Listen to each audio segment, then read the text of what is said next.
It's time to talk about everyone's favorite science fiction pulp setting, Warhammer 40,000.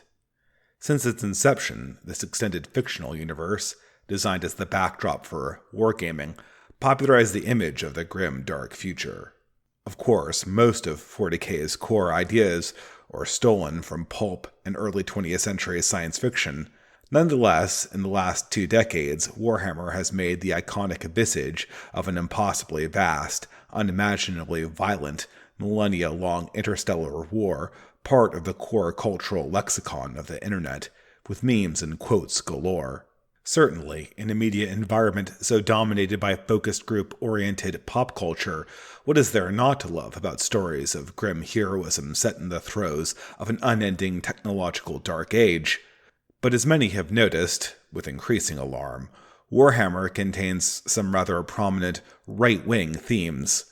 Certainly, many of these themes began intentionally in the mode of parody, but as the series matured, the reactionary dimensions became core to its aesthetic appeal and provided a feeling of gravity distinctly lacking from its more advertiser-friendly competitors, and fans responded positively.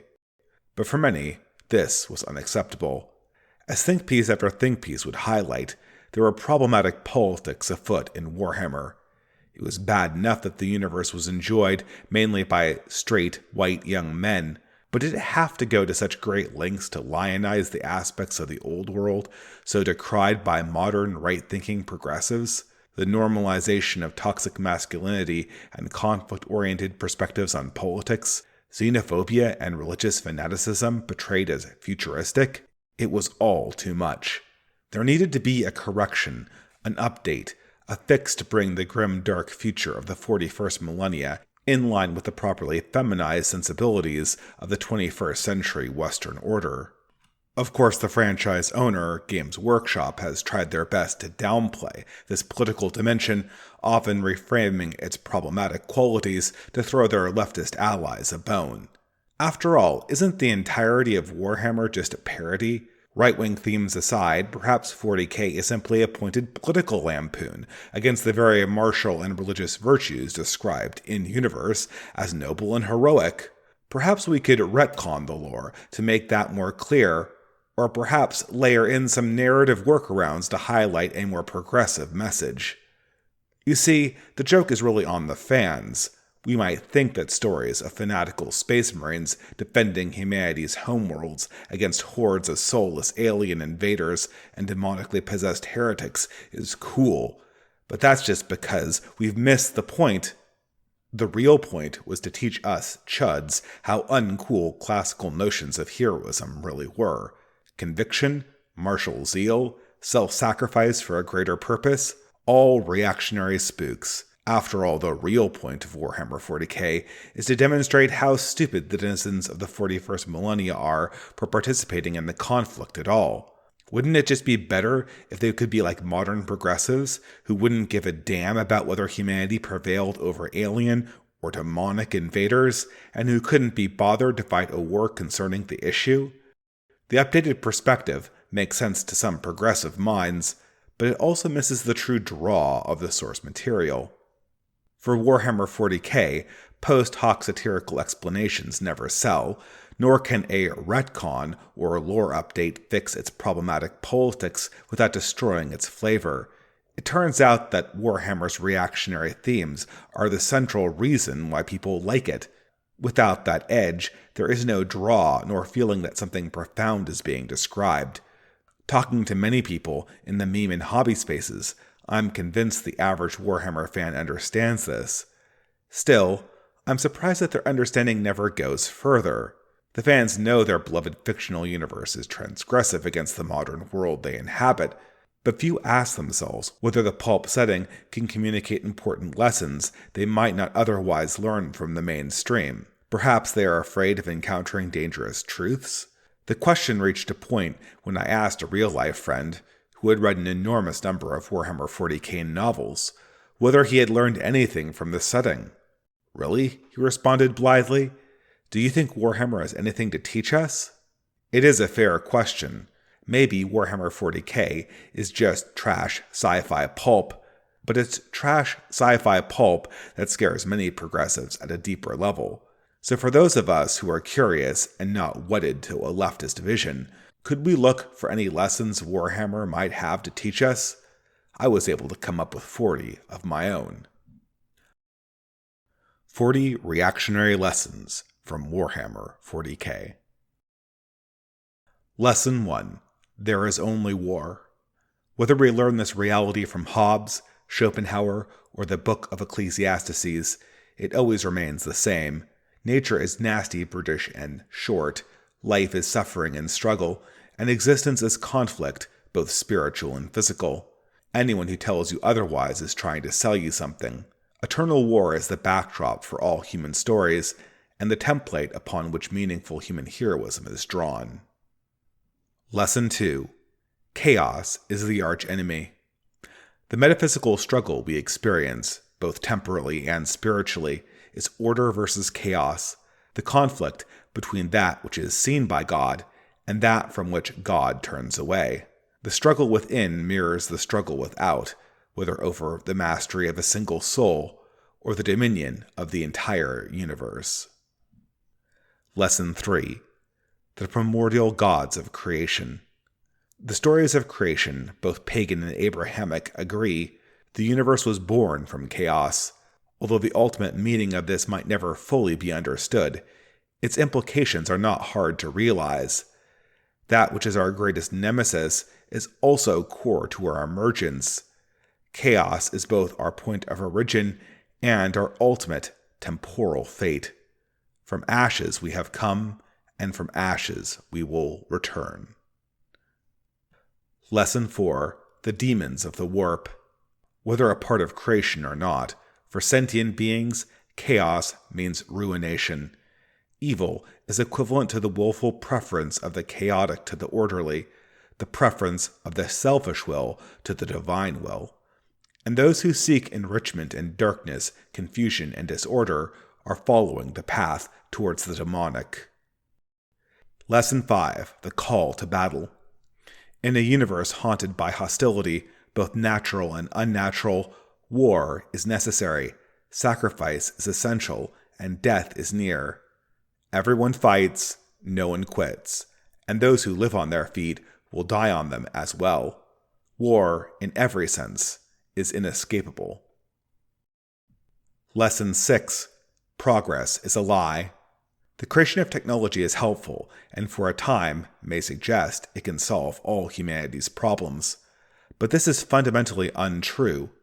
The real war between good and evil, order and chaos, persists at a deeper level and will reassert itself at the moment of truth. Those who build their towers on a foundation of technical knowledge and mechanical safeguards will fall the moment this deeper substrate begins to shift. Lesson 7. The Majesty of the Golden Throne. Order is found in trust. Trust is found in responsibility, which is only ever held individually. From these foundations, civilization's hierarchy is established, loyalty offered upwards, and governance provided downwards, a tree with a single endpoint. From this structure, mankind finds a light in an otherwise dark universe, perceived by the many as an authority beyond question. As the denizens of the 41st millennia say, the Emperor protects. Lesson 8. Beware the alien. The alien may not always be evil, but it is always adversarial. Since its interests and nature are separate from our own, alien desires will, at some point, be subversive, even if only inadvertently. The wise will always trust their own people first and be wary of outsiders. A total lack of xenophobia is indistinguishable from corruption. Do not believe their lies. Lesson 9. The Naivety of the Greater Good. As the Tao demonstrate, the idea of the greater good between races and religion is illusory. Since all war is total and all conflict religious, one theology and one worldview will always dominate. Behind any ideology that calls itself the greater good will be the machinations of a priest class, its motivations all the more pernicious due to its secrecy and false pretense. Lesson 10. The Beast Arises. As the orcs show, the animal may be innocent of true evil, but their actions are no less lethal. In the context of their own existence, a dumb creature's antics may seem humorous, but it can become deadly at any moment.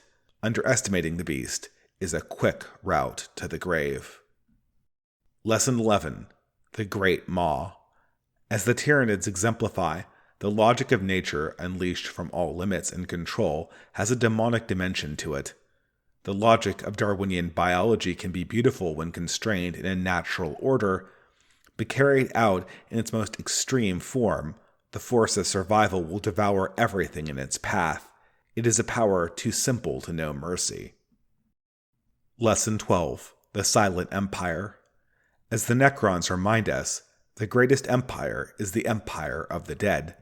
The silence of oblivion is the loudest sound in the universe, the backdrop to all struggles, and the end to all stories. Lesson 13. Death to Traitors.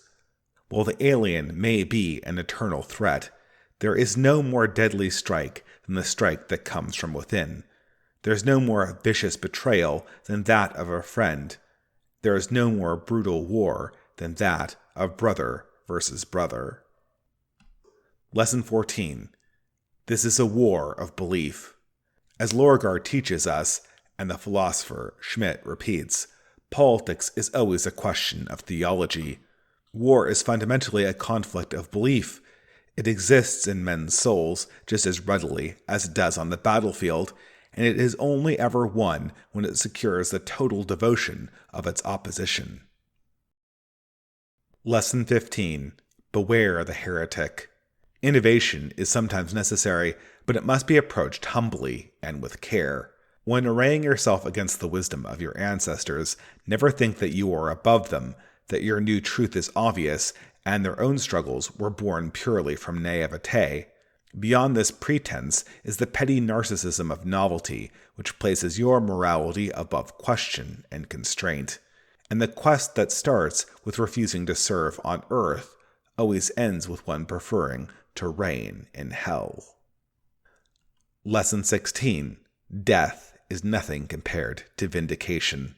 As spoken by Conrad Kurtz, all lives may end in death, but not all lives are meaningless. The Great War still persists, and the role we play in it matters. The story of our lives continues after our deaths, even if we do not, and one's death may send a message more profound than anything they accomplished while living. Lesson 17. There is no such thing as innocence.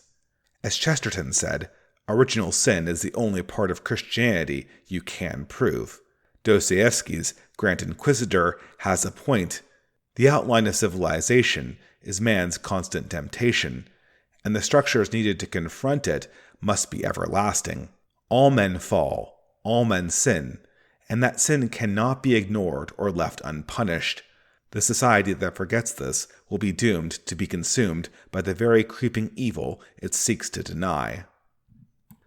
Lesson 18. Blood for the Blood God. They say that truth is the first casualty in war. So too might be the reason for fighting in the first place. Chesterton said that a warrior fights for the love of those behind him, but that love grows ever distant as the conflict rages on. As the long war becomes all-consuming, compassion and noble purpose are eclipsed by bloodlust and the love of the fight itself. On a long enough timescale, everyone who does not rededicate themselves to ordered goodness constantly becomes a soldier in the army of the blood god, pursuing war for war's sake. Lesson 19. The Maze of Tzeentch. Long experience has taught me the difference between knowledge and truth. Truth hangs lightly for all to see, simple and elegant. Truth enlightens and liberates. Knowledge, however, may take darker turns by twisting into endless complexity and abstraction, piling on subsequent counterintuitive revelations in an endless ladder, such that the machinations of those at the upper rungs are totally obscure from those at the bottom. The masters may therefore sit in darkness, dangling half-truths in front of the masses to bend them to their wills. a path to knowledge where truth is mixed with lies used to deceive the very people who seek it will quickly crescendo until the act of inquiry itself is hated by those who genuinely want to understand the universe. Lesson 20. The Wisdom of Grandfather Nurgle. Nurgle is not the god of plague. Rather, he is the god of democracy, the temptation to place low over high and invert the hierarchy of existence. The constant thread that defines all maladies, from viruses to bacteria to cancer, is the process by which the function of life at the lower level subverts the function of life at the higher level. The disease subjugates the ordered purpose of a sentient being to serve a disorganized organic chaos not even aware of its own existence. It is a revolt of the lower order against the higher nature it was designed to serve. Each infection betrays the logic of revolution at a biological level, and the result is the same both in the context of the body and the body politic, a shambling corpse of what once was, government as a mockery of government, life as a mockery of life. Lesson 21. The Ravages of She Who Thirsts. In an age of progress, modern man thinks he can find purpose either in the pursuit of pleasure or the aspiration to greater perfection. But the philosophy of Epicurus is fatally flawed, for the nature of desire resists all constraints and eventually becomes subversive to its own original purpose. We understand the process well when we see it in drug addicts, but the danger is much deeper. In all appetites, high or low, there is a temptation and draw to the extreme, towards a limit experience, until the horizon of perfection and indulgence destroys the very form that gave it birth. It seems like science fiction, but this was the fate of Faust, Foucault, George Bataille, and maybe, soon, Natalie Wynn. Lesson 22. One day, I will be a generous god. It is said that those who follow the path of order inevitably are drawn to the worship of one god, but the followers of chaos inevitably worship two gods, chaos and themselves. Lesson 23. Let the galaxy burn. Chaos is war of all against all. Its language is contempt, and the horizon for that contempt always expand. As such, the followers of chaos inevitably find themselves in a war against the universe for the crime of existing. Lesson 24. Death to the false emperor. Perhaps I can leave a humorous aside here, but speaking as a denizen of a dying empire regarding another, it's good to know I'm not the only one who feels that humanity is languishing in a tumultuous universe while its potential is shackled by a corpse sitting on a gilded throne. Lesson 25. The Master of the Universe, the Slave to Darkness. The small wisdom tells us that crime does not pay. The deep wisdom knows that the dark powers make promises, not all of which are false. The wages of sin are not simply death. There is a dark corollary to Christ's own words. One might bring the world to heel for the price of a single soul. Lesson 26. Empire, built by titans, defended by weaklings. Internet memes have already made the cycle of civilizations common knowledge. Strong men create good times, weak men create hard times, etc., etc. Still, the pattern bears repeating. It is the common fate of all empires that new generations forget that which made their society vital, and cease to be worthy of its original promise. Eventually, those raised within a civilization forget, not simply the techniques necessary to defend a nation, but also the morality that would make them believe their nation should be defended. Lesson 27. Beware the mutant. While there are many examples of heroic souls trapped in misshapen bodies, often a malevolent form is a harbinger of a malevolent spirit. The spiteful mutant is an ever-present danger, as malformed individuals have a tendency to subvert their society for the simple reason that it does not reflect their own desires. In this way, the mutant is like the alien, but more pernicious since total separation is never entirely possible. Lesson 28. The Machine Spirit Sings. The boundary between man and machine may never be truly breached, but if true cybernetics is possible, it will be in the form of the spiritual computer and the holy code. Man is more fundamentally religious than he is fundamentally flesh and bone, and any machine that is man-like will be a religious machine. Lesson 29. In war there is poetry, in death release. The wisdom of the Harlequin's dance teaches us that damnation may be escaped through levity and dedication. The pride in one's craft releases a soul from narcissism, and humor in the face of failure releases the spirit from pride. The dance deters the devil at the door for as long as it goes on. Perhaps for all time? Lesson 30. The Bond of Battle Brothers. True human connection is built on constraint and sacrifice. The gravity of emotion is found in the experience of risk and survival. Nowhere is this more present than in battle. As such, war creates more heroes than it destroys, forms more bonds between men than it tears asunder. Lesson 31. The Armor of Contempt. Wrath is a sin, but anger, in the proper context, is a gift. Hatred for true evil is righteous even in the heart of a saint, and many men find their courage first in disapprobation. After all, is there anything more disgusting than a being who cannot feel anger when they witness genuine injustice? As the Space Marines say, "Show me what passes for fury among your misbegotten kind." Lesson 32. Sanity is for the weak. The experience of life and its principles exist beyond our ability to justify them with logic.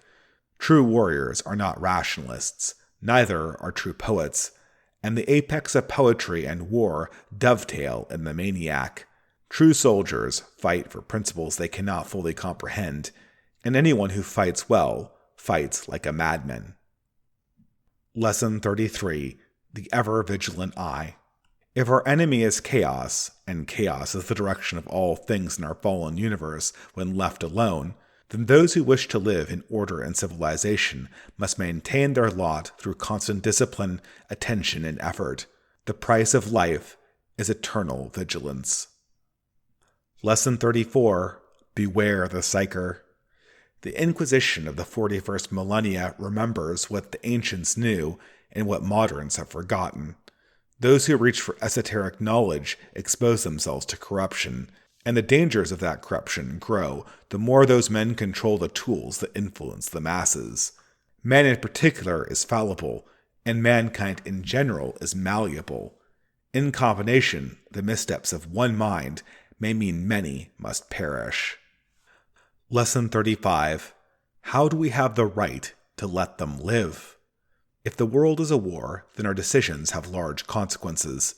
Any political action will involve the application of force. Any choice will send men to kill and people to die. We can argue endlessly over the ultimate effect of our decisions, but the consequences either way will be grave. Lesson 36. An open mind is like a castle gate, with its gates unbarred and unguarded. We understand that people can be brainwashed. We all know human belief is a product that can be manufactured by malevolent actors. But why then do we never apply these lessons to public opinion generally, or to ourselves in particular? When it comes to exposing minds to new information, caution is required. Inquiry can be healthy, but ideas themselves contain temptations towards narcissism, indulgence, and hate. To properly navigate these hurdles, a mind must be fortified or not approach the task at all. As the Inquisition says, blessed is the mind too small to doubt. Lesson 37. Why do I still live?